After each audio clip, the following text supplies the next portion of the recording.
Halo teman-teman, kembali lagi bersama saya Fian. Hari ini kita akan membahas mengenai agama Buddha. Teman-teman pasti penasaran kan? Gimana sih agama Buddha itu? Oke, langsung saja tanpa berlama-lama kita masuk ke sejarah agama Buddha. Agama Buddha lahir pada abad kelima sebelum Masehi di wilayah India dan hingga sekarang masih berpengaruh di sebagian wilayah di dunia. Agama ini dipimpin oleh Siddhartha Gautama. Siddhartha Gautama yang merupakan anak raja Sudidahana dari kerajaan Kosala di Kapilavastu, India. Semenjak kecil, Gautama hidup di istana dengan segala kemewahan dan perlindungan ayahnya yang seorang raja. Gautama kemudian melihat bagaimana kehidupan yang terjadi. Gautama kemudian memutuskan untuk menjadi petapa, menekankan kehidupan duniawi. Gautama kemudian mencari jalan tengah dan melakukan Majjhima Patipada. Majjhima Patipada merupakan kompromi antara kehidupan duniawi yang terlalu memuaskan hawa nafsu dan kehidupan pertapa yang menyiksa diri. Ia melakukan Majjhima Patipada di bawah sebuah pohon bodhi dan berjanji tidak akan meninggalkan posisinya hingga menemukan kebenaran. Saat berusia 35 tahun, Gautama mendapatkan pencerahan dan dikenal sebagai Buddha. Gautama atau Buddha. Pangeran Siddhartha telah membuktikan bahwa kebahagiaan duniawi bersifat sementara. Setelah kebahagiaan lenyap, muncullah penderitaan. Beliau yakin akan adanya suatu kebahagiaan yang bersifat abadi. Dalam meditasi, beliau berhasil menemukan adanya suatu bentuk kebahagiaan yang melebihi kebahagiaan duniawi.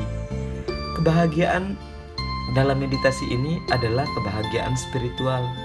Kebahagiaan spiritual berbentuk lebih halus. Beliau mencoba menemukan sendiri jalan pembebasan tersebut yang telah membebaskan manusia dari penderitaan. Beliau mulai mempraktekkan pertapaan dan menyiksa diri. Pengembaraan dilanjutkan sehingga beliau berjumpa dengan seorang pendeta yang aliran Kalma yang mengajar bahwa kelepasan hanya dapat dilakukan dengan mengenal diri pribadi yang tinggi sampai seorang merasa kehilangan dirinya.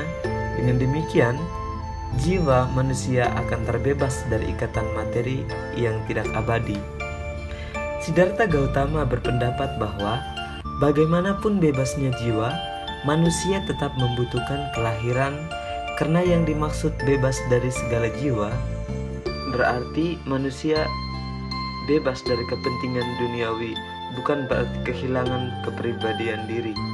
Perbedaan pendapat tersebut telah mendorong Siddhartha Gautama untuk meneruskan perjalanannya hingga beliau mengambil keputusan itu, bertapa selama bertahun-tahun.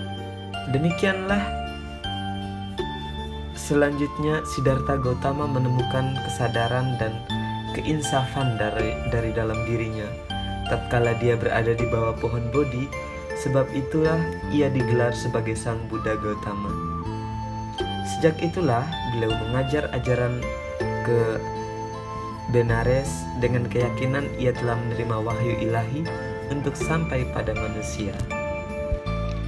Konsep ketuhanan dalam agama Buddha. Dalam agama Buddha dikenal dengan istilah Sabhawadhamma. Hal ini dijelaskan oleh Sang Buddha dalam kitab suci Tripitaka. Di dalamnya terdapat dua hal, yaitu Sankata Dhamma, yaitu yang berkondisi, dan Asankata Dhamma, yaitu yang terbebas dari kondisi. Yang berkondisi berarti ada perpaduan, lalu setelah itu ada proses. Nah, ini yang dikatakan dengan kondisi. Contohnya yaitu energi, alam semesta, hukum tertib, sebab akibat, dan sebagainya. Sedangkan yang terbebas dari kondisi adalah Nibbana. Yang terkondisi disebut dukkha atau penderitaan. Ketika ada duka ini, maka seseorang ingin terbebas dari penderitaan atau duka. Nah, dalam Buddha, terbebas dari kondisi itu disebut nibbana. Hakikat nibbana berarti terbebas dari kondisi atau terbebas dari loba atau keserakahan, terbebas dari dosa atau kebencian, dan terbebas dari moha atau kebodohan batin. Nah, tujuan itu supaya tidak ada loba, tidak ada dosa, dan tidak moha. Nah, praktiknya adalah sila atau moralitas, samadhi atau perhatian atau konsentrasi, dan yang berikutnya yaitu pana yang artinya kebijaksanaan. Ketuhanan dalam agama Buddha mengacu pada nibbana, yaitu karena yang pertama, perannya itu sebagai tujuan akhir. Maksud dari tujuan akhir ini yaitu terbebas dari kondisi seperti yang sudah saya jelaskan tadi, yaitu terbebas dari loba, dosa, dan terbebas dari moha.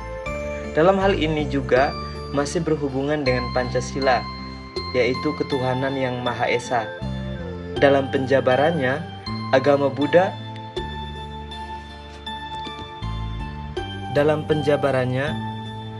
ketuhanan dalam Pancasila itu mengacu pada sifat-sifat Tuhan. Nah, sifat-sifat Tuhan dalam Buddha yaitu Maha Esa, yaitu nibbana tadi yang merupakan tujuan akhir. Berikutnya itu ialah Maha Suci yang berarti terbebas dari loba, dosa, dan moha atau terbebas dari penderitaan. Ini berarti agama Buddha tidak melenceng dari Pancasila. Sifat yang kedua ialah bukan pribadi atau bukan makhluk. Dalam agama Buddha tidak mengenal Maha Pencipta, Maha Adil, Maha Agung, karena semua itu adalah sifat-sifat manusia atau sifat-sifat orang. Sedangkan dalam agama Buddha itu yang ilahi itu bukan pribadi atau makhluk. Hakikat nibbana adalah tidak berkondisi atau terbebas dari loba, dosa, dan moha.